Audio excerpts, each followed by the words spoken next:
Welcome back. Mathematics class 10th chapter number 4 quadratic equation. इस video में हम हल करेंगे क्वाड्रेटिक इक्वेशन क्या होती है और उसको कितने तरीक़ों से हल किया जाता है। इस वीडियो में बड़ी गौर से देखना, इसकी इंट्रोडक्शन है। Introduction to quadratic equations.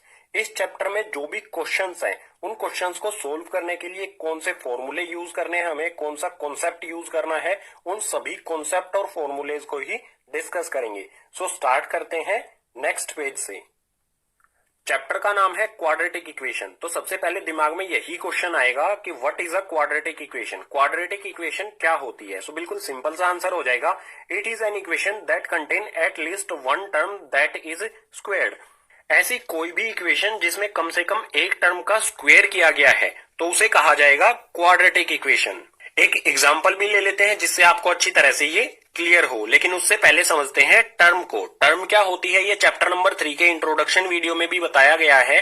Term एक अलजेब्रिक एक्सप्रेशन होती है जिसमें दो चीजें होती हैं, एक होता है नंबर पार्ट और एक होता है वेरिएबल पार्ट। नंबर पार्ट हमारी कोई भी काउंटिंग होती है, जैसे एग्जाम्पल ले लेते हैं 2, ये हो गया हमारा नंबर वाला पार्ट, और इसमें मल्टीप्लाई होता है वेरिएबल। वेरिएबल्स के लिए यूज किया जाता है ए से लेके जेड तक, जो भी हमारी ये ABCD होती हैं इनका यूज किया जाता है। तो यहां पर मैं यूज कर लेता हूं एक्स। नंबर पार्ट और वेरिएबल पार्ट दोनों मिलके बनाते हैं टर्म, और कई सारी टर्म को अगर इकट्ठा कर दिया जाए तो बन जाती है इक्वेशन। जैसे इसी 2x में मैं प्लस कर देता हूं 4, तो ये क्या हो गई हमारी, ये हो गई हमारी एक इक्वेशन। कैसी इक्वेशन है ये? लीनियर इक्वेशन है। ये लीनियर इक्वेशन है, तो क्वाड्रेटिक इक्वेशन क्या होगी गाइज? क्वाड्रेटिक इक्वेशन बिल्कुल सिंपल होगी। एक एग्जांपल ले लेते हैं, ये मैं लिखता हूं 2x प्लस में 4x प्लस में 2 इक्वल्स टू में 0। यहां पर क्या करना है, हमें कोई भी एक टर्म लेनी है, कम से कम एक टर्म का क्या हो, स्क्वेयर हो, तो ही उसे कहा जाएगा क्वाड्रेटिक इक्वेशन। सो इस वाले टर्म में जो हमारा वेरिएबल है x, इसका मैं कर देता हूं स्क्वेयर। इसका स्क्वेयर करने के बाद हमारी ये इक्वेशन क्या बन गई, क्वाड्रेटिक इक्वेशन हो गई। किसी भी एक टर्म में वेरिएबल पार्ट का अगर स्क्वेयर किया गया है तो वो हो जाएगी क्वाड्रेटिक इक्वेशन। ये हो गया एग्जांपल क्वाड्रेटिक इक्वेशन का। सॉरी, यहां पर EX नहीं EG लिखेंगे।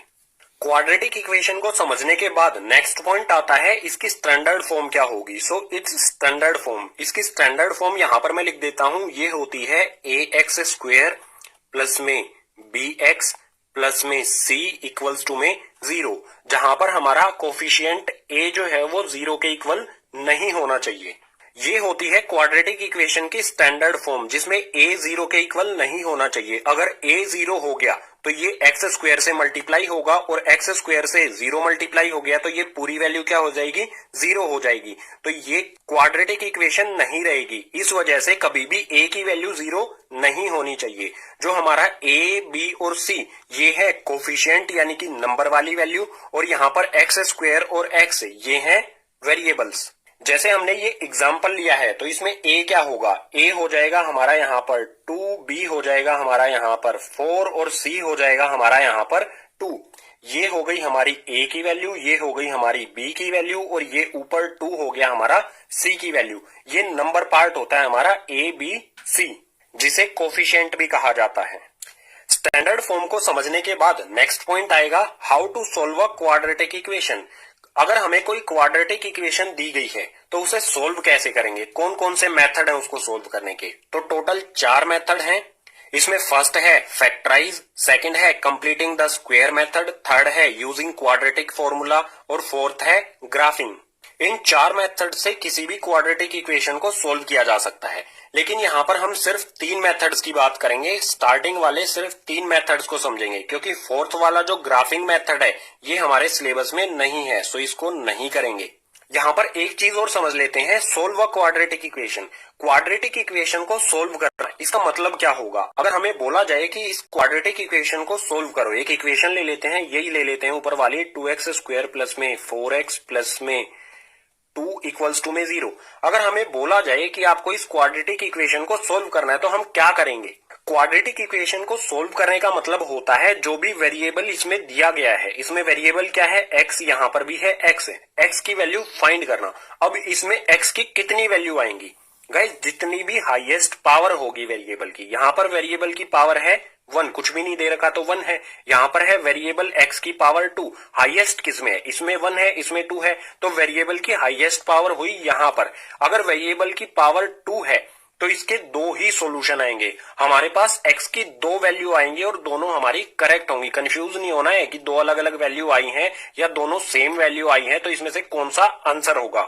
तो बिल्कुल सिंपल क्या करेंगे, जो भी हमें इक्वेशन दी गई है उसकी जितनी भी पावर होगी उतने ही उसके सॉल्यूशन होंगे, यानी कि x की हमें दो वैल्यूज मिलेंगी। अब बात आती है फाइनली इन मेथड्स पर। एक एक करके इन सभी मेथड्स को समझते हैं नेक्स्ट पेज पर। सबसे पहले समझेंगे फैक्टराइज मेथड। किसी भी क्वाड्रेटिक इक्वेशन को फैक्टराइज करके किस तरह से सोल्व किया जाता है, उसके बाद इन दो बचे हुए मेथड्स को भी देखेंगे आने वाले पेजेस पर। तो यहाँ पर है फैक्टराइज। फैक्टराइज मेथड को समझते हैं एक एग्जांपल की हेल्प से। यहाँ पर हमें दी गई है एक क्वाड्रेटिक इक्वेशन x² + 5x + 6 = 0। ये एक क्वाड्रेटिक इक्वेशन है, इसको फैक्टराइज मेथड से सोल्व करेंगे। तो सबसे पहले क्या करना होता है फैक्टराइज मेथड में, हमें जो भी हमें ये क्वाड्रेटिक इक्वेशन दी गई है इसकी स्टैंडर्ड फॉर्म में लिखना होता है। क्वाड्रेटिक इक्वेशन की स्टैंडर्ड फॉर्म पीछे वाले पेज पर बताई थी, क्या होती है, ax² प्लस में bx प्लस में c इक्वल्स टू में 0। हमें चेक करना है क्या ये इक्वेशन इस स्टैंडर्ड फॉर्म में है, यानी सबसे पहले आनी चाहिए x² वाली टर्म, उसके बाद x वाली टर्म, उसके बाद कांस्टेंट टर्म। तो आप देख सकते हैं यहाँ पर पहले x² वाली टर्म है, उसके बाद x वाली टर्म है, उसके बाद कांस्टेंट टर्म है, यानी ये इक्वेशन क्या है, स्टैंडर्ड फॉर्म में है। अब क्या करेंगे, जो हमारी फर्स्ट टर्म है x² वाली टर्म और जो कांस्टेंट टर्म थर्ड टर्म है 6, ये कांस्टेंट टर्म है, इन दोनों टर्म्स को एक दूसरे से करेंगे मल्टीप्लाई, रफली कर सकते हैं। तो यहाँ पर ये है x² मल्टीप्लाई में 6, x² और 6 को मल्टीप्लाई करेंगे तो ये आ जाएगा 6x²। अब जो ये 6x² आया है इसके हमें दो फैक्टर्स करने हैं। किस तरह से करने हैं ये बताते हैं, एक सेकेंड। इसके हमें दो फैक्टर्स करने हैं, कुछ इस तरह से करने हैं कि जो फैक्टर्स होंगे उनको ऐड करने पर या सब्ट्रैक्ट करने पर मिडल टर्म आनी चाहिए 5x। सो सिंपली क्या करेंगे, बिल्कुल सिंपल तरीका बताता हूं फैक्टर्स करने का। यहां पर क्या है, x² के दो फैक्टर कर सकते हैं हम, x मल्टीप्लाई में x² होता है तो 1x इस बॉक्स में लिख दो, 1x इस बॉक्स में लिख दो।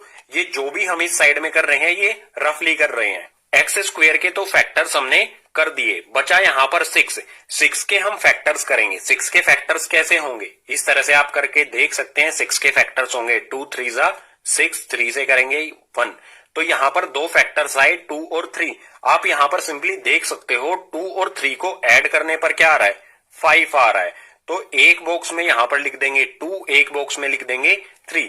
सिंपली हमने क्या किया है, जो 6x² है उसके दो फैक्टर्स कर लिए हैं 2x मल्टीप्लाई में 3। अगर इन दोनों को मल्टीप्लाई करेंगे तो 6x² आएगा, आप करके चेक कर सकते हैं। और अगर इन दोनों को ऐड करेंगे तो 5x आना चाहिए। इस कंडीशन को हमें फुलफिल करना है। सो इक्वेशन को सोल्व करेंगे यहाँ पर ये फैक्टर्स करने के बाद। यहाँ पर फर्स्ट वाली टर्म एज इट इज लिखी जाएगी। सो यहाँ पर ये आ गई हमारी x² as it is, plus में 5x को हम किस तरह से लिख सकते हैं, देखो सिंपल, 2x प्लस में 3x, अगर इन दोनों टर्म्स को ऐड किया जाए 2x प्लस में 3x किसके इक्वल हो जाता है, 5x के इक्वल। तो हम 5x के इक्वल में क्या, 5x की जगह पर क्या रख सकते हैं, 2x प्लस में 3x। इस वाले 5x की जगह पर हम लिख देंगे 2x प्लस में 3x, या फिर आप इसका उल्टा भी कर सकते हैं, 3x वाली टर्म पहले लिख सकते हैं, 2x वाली टर्म बाद में लिख सकते हैं। मेनली हमें क्या करना है, सिर्फ इन दोनों टर्म्स को 5x की जगह पर रखना है। इसके बाद लास्ट वाली टर्म हमारी 6 एज इट इज यहाँ पर आ जाएगी। सो ये आ गया प्लस का 6 और इक्वल्स टू में 0 एज इट इज। अब नेक्स्ट स्टेप क्या होगा, जो हमारे यहाँ पर फर्स्ट 2 टर्म्स है, शुरू वाली दो जो टर्म्स हैं, इन दोनों टर्म्स में से हमें लेना है जो भी कॉमन है। आप यहाँ पर देख सकते हैं ये है x², ये है 2x, दोनों टर्म्स में क्या है, x कॉमन है, तो x को हम कॉमन ले लेंगे। ये हमने x कॉमन ले लिया, अंदर क्या बचेगा ब्रैकेट के, x² में से x कॉमन ले लिया तो 1x बचेगा यहाँ पर, ठीक है। ये आ गया हमारा x, इसके बाद ये वाला प्लस का साइन आ जाएगा यहाँ पर एज इट इज, और नीचे क्या आएगा, 2x है यहाँ पर, इसमें से x तो हम कॉमन ले चुके हैं, बचा यहाँ पर 2 एज इट इज आ जाएगा। यहाँ पर लिख देते हैं इसे, ये आ गया 2। अब नेक्स्ट क्या करेंगे, जो हमारी आगे वाली दो टर्म है 3x प्लस 6, इन दोनों टर्म्स में से जो भी कॉमन आता है उसको कॉमन ले लेंगे। तो आप देख सकते हैं यहाँ पर 3 ये 3 के टेबल में आता है और यहाँ पर है 6 ये भी 3 के टेबल में आता है, यानी हम 3 कॉमन ले सकते हैं। किस तरह का 3 लेंगे, प्लस का या माइनस का? यहाँ पर भी प्लस है यहाँ पर भी प्लस है, तो प्लस वाला 3 यहाँ पर ले लेते हैं कॉमन, ये आ गया प्लस में 3। अब अंदर क्या आएगा ब्रैकेट के, इस इक्वेशन में से इस टर्म में से हमने 3 कॉमन ले लिया तो बचेगा x, तो यहां पर आ जाएगा भाई x, इसके बाद प्लस वाला साइन एज इट इज। और 6 में से हमने 3 कॉमन ले लिया, यानी 3 के टेबल में 6 कब आता है, 2 पर, तो यहां पर आ जाएगा 2। आप यहां पर देख सकते हैं दोनों ब्रैकेट्स के अंदर हमारी सेम वैल्यू आई है x प्लस 2 x प्लस 2। इसका मतलब हमने सभी चीजें जो भी कॉमन लिया है वो बिल्कुल ठीक किया है और जो भी हमने यहाँ पर फैक्टर्स किए थे वो ठीक किए हैं। अब नेक्स्ट स्टेप में क्या करेंगे, आप यहाँ पर देख सकते हो यहाँ पर है x प्लस 2, यहाँ पर भी x प्लस 2, सो x प्लस 2 को कर लेते हैं कॉमन, यानी इन दोनों x प्लस 2 और x प्लस 2 इन दोनों की जगह हम एक बार ही लिख देंगे यहाँ पर ब्रैकेट में x प्लस में 2, और उसके बाद जो ये वाला x है और ये वाला 3 है इनको इकट्ठा लिख दिया जाता है, ठीक है। इस ब्रैकेट के बाहर जो है और इस वाले ब्रैकेट के बाहर जो है इन दोनों को इकट्ठा लिख दिया जाएगा एक अलग ब्रैकेट में। सो ये आ जाएगा x प्लस में 3 इक्वल्स टू में यहाँ पर 0 एज इट इज चलता आ रहा है। अब हमें फाइंड करनी है x की वैल्यू, सो यहाँ पर आएगा x प्लस में 2 इक्वल्स टू में रख देंगे 0, कोमा लगाएंगे। उसके बाद जो ये वाला ब्रैकेट है इसको भी खोलेंगे, यहाँ पर है हमारा x प्लस में 3, इसके भी इक्वल्स टू में रख देंगे 0। हमें फाइंड करनी है x की वैल्यू, तो जो ये प्लस वाला 2 है इसको दूसरी तरफ भेज देंगे, इस तरफ बचेगा हमारे पास सिर्फ x इक्वल्स टू में, इस तरफ क्या है 0 है, तो ये प्लस का 2 इस तरफ आगे हो जाएगा माइनस का 2। एक वैल्यू x की आ गई हमारी ये। इसी तरह से इस वाली इक्वेशन में भी x प्लस 3 है, प्लस 3 दूसरी तरफ चला जाएगा, इस तरफ बचेगा सिर्फ x इक्वल्स टू में प्लस 3 दूसरी तरफ जाके हो जाएगा माइनस का 3। ये आ गई हमारी x की सेकंड वैल्यू -3। जो भी हमारी इक्वेशन होती है उसकी जितनी डिग्री होती है, डिग्री का मतलब होगा हाईएस्ट पावर, तो आप देख सकते हो हाईएस्ट पावर है यहाँ पर 2। अगर हमसे बोला जाए इसकी इस इक्वेशन की डिग्री क्या है तो हम लिखेंगे 2, जो भी हाईएस्ट पावर है उसे डिग्री कहा जाता है। और जितनी डिग्री होती है उतने ही उसके सॉल्यूशंस आते हैं, यानी कि x की वैल्यू क्या आएगी हमारे पास, x की हमारे पास 2 वैल्यू आएंगी। एक वैल्यू आ गई हमारी x की -2 और एक वैल्यू आ गई x की हमारी -3। अब सवाल ये आता है, क्वेश्चन ये आता है कि हम कैसे पता कर पाएंगे कि जो हमने वैल्यू फाइंड की है वो बिल्कुल सही है। उसके लिए आपको मैं एक तरीका बताता हूं बिल्कुल सिंपल चेक करने का, हमने जो भी वैल्यू फाइंड की है वो सही है या नहीं। जो भी हमें इक्वेशन दी गई है उस इक्वेशन को लिखेंगे x स्क्वायर प्लस में 5x प्लस में 6 इक्वल्स टू में 0। हमने जो भी x की वैल्यू फाइंड की है, x की वैल्यू क्या है -2, तो इस इक्वेशन में जहां पर भी x है उसकी जगह रख देंगे -2। यहां पर देखो x स्क्वायर है, x की जगह मैं रख दूंगा यहां पर -2 का हो जाएगा स्क्वायर, क्योंकि x का यहां पर हो रखा है स्क्वायर, तो -2 का भी स्क्वायर। इसके बाद प्लस में 5x, 5 मल्टीप्लाई में x है, तो इस x की जगह भी मैं रख दूंगा -2, तो ये आ गया -2 प्लस में 6 इक्वल्स टू में 0 एज इट इज। यहां पर -2 का स्क्वायर होगा, -2 का स्क्वायर क्या होगा, माइनस से माइनस कैंसिल हो जाएगा, 2 2 जा हो जाएगा 4। इसके बाद 5 को यहां पर -2 से, ये 5 कैसे है प्लस में, ये है माइनस में, प्लस माइनस यहां पर आएगा माइनस, और 5 2 जा कितना हो जाएगा, 5 2 जा हो जाएगा यहां पर 10। ये आ गया 10 प्लस में 6 as it is equals to में 0। अब देखो यहां पर प्लस वाली टर्म है हमारी 4 और ये है 6, दोनों को ऐड कर देंगे, 4 प्लस 6 हो जाएगा यहां पर 10। इसके बाद ये वाला -10 आएगा, माइनस यहां पर आ गया ये -10 और इक्वल्स टू में 0। आप देख सकते हो 10 में से 10 को माइनस करेंगे तो इस साइड क्या आया, 0 इक्वल्स टू 0। हमारी वैल्यू अगर 0 आ जाती है, जो भी हमने x की वैल्यू फाइंड की है उसको इक्वेशन में पुट करने पर 0 आ जाता है, तो हमारे जो भी वैल्यूज हमने फाइंड की हैं वो बिल्कुल सही हैं। आप इसको दूसरी वैल्यू पुट करके भी चेक कर सकते हो। जो हमारी ये इक्वेशन है इसमें आप क्या करें, x की जगह पर -3 पुट करके देखें, हमारा फिर भी आंसर क्या आएगा, 0 आएगा, यानी कि हमने जो भी ये x की वैल्यू फाइंड की है वो बिल्कुल सही है हमारी। हमने बिल्कुल सिंपल इक्वेशन ली है फैक्टराइज मेथड को समझने के लिए। जो क्वेश्चंस आएंगे उसमें कुछ कॉम्प्लेक्स इक्वेशंस आएंगी, थोड़ी टफ होंगी, तो एक टफ इक्वेशन भी ले लेते हैं फैक्टराइज मेथड को समझने के लिए। एक और क्वाड्रेटिक इक्वेशन यहाँ पर दी गई है -3x plus x square minus 10 equals to में 0। आप सबसे पहले क्या देखना है, इसको स्टैंडर्ड फॉर्म में लिखना है। स्टैंडर्ड फॉर्म में सबसे पहले आती है एक्स स्क्वायर वाली टर्म। सो ये है एक्स स्क्वायर वाली टर्म, प्लस का एक्स स्क्वायर है तो सबसे पहले इसे लिखेंगे। ये आ गया भाई एक्स स्क्वायर। इसके बाद आएगी एक्स वाली टर्म, एक्स वाली टर्म है -3x, ये आ गया भाई -3x। इसके बाद आएगी कांस्टेंट टर्म, ये है माइनस में 10, सो ये आ गया माइनस में 10 इक्वल्स टू में 0। ये आ गई स्टैंडर्ड फॉर्म में। अब क्या करना है हमें, फर्स्ट और लास्ट टर्म इन दोनों को करना है मल्टीप्लाई। सो यहाँ पर 10 और एक्स स्क्वायर को मल्टीप्लाई करूंगा तो ये आ जाएगा 10x स्क्वायर। आप यही सोच रहे होंगे 10x स्क्वायर आ गया, लेकिन यहाँ पर हमने ध्यान नहीं दिया है माइनस भी है, तो ये आएगा माइनस में 10x स्क्वायर। अब इस -10x स्क्वायर के हमें फैक्टर करने हैं, बिल्कुल उसी तरह से जैसे हमने पीछे वाले पेज पर किए थे कि इनको प्लस या माइनस करने पर जो भी फैक्टर आएंगे इनको प्लस या माइनस करने पर क्या है, मिडल वाली टर्म आए -3x आना चाहिए। सो क्या करेंगे, इसके दो फैक्टर्स क्या होंगे। सबसे पहले मैंने बताया था दोनों में बॉक्सेस में सबसे पहले क्या लिख लो, x लिख लो। इसके बाद -10 के फैक्टर करने हैं हमें, तो 10 के फैक्टर आप इस तरह से करके देख सकते हैं। ये है 10, 2 से करेंगे 5 जा पर, 5 से करेंगे 1 जा पर, 2 और 5 हो रहे हैं इसके दो फैक्टर, तो यहां पर आ जाएगा भाई 2, ये आ गया 2, ये आ गया 5। ये तो फैक्टर्स आ गए 10x स्क्वायर के। -10x स्क्वायर के फैक्टर्स होने के लिए इनमें से कोई भी एक वैल्यू माइनस की होनी चाहिए। अब कौन सी वैल्यू माइनस की होगी, हमें क्या करना है, इक्वेशन को सेटिस्फाई करना है।